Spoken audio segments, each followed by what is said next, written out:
Ladies and gentlemen of the jury, during this case, you will hear about young civilized boys who, when confronted with tribulations, buckled and became savages.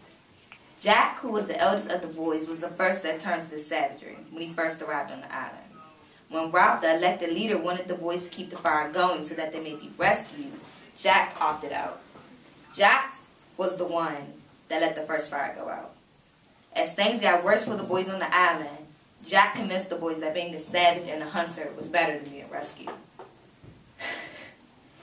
Even though Roger was the one that caused the deaths of Simon and Piggy directly, Jack was the one who convinced them that it was all a part of a game. Jack should be held responsible for all the misfortunes that the boys had to deal with. When Jack left Ralph's tribe, he was then announced the leader of his own tribe. When the boys left Ralph to join with Jack, he then became responsible for all of their actions. Jack proved to be an irresponsible leader, but this is what attracted the young boys to him after being under the strict positive rule of Ralph. Jack proved that he was a terrible leader when one of his hunters died at his own clan's hands.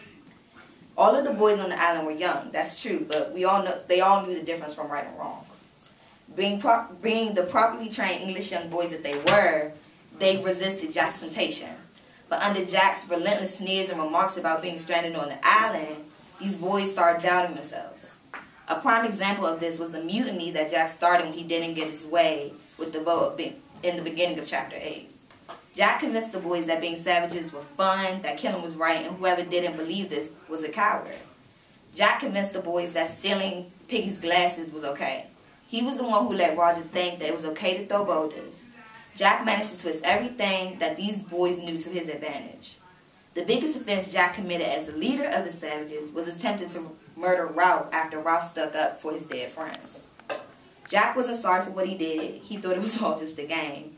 At this point, Jack wasn't the proper young English boy anymore. He was the chief. He was now a merciless dictator who, when confronted with weakness and innocence, he destroyed it. Jack had completely become dark.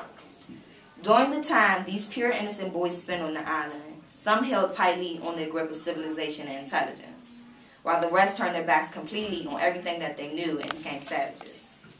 Jack was one of these boys from the very beginning. When he arrived on the island, he was convinced only he and his choir of schoolboys would be the leaders of the island. When the opportunity arose for Jack to be the leader, he only used his power to help himself. Jack gave the boys and Roger no other choice than to obey his orders unless they wanted to end up like Piggy, Simon, and Ralph, who were all hungry, cold, and left to die. When describing Jack, only one person could embody all of his hate and darkness: Hitler.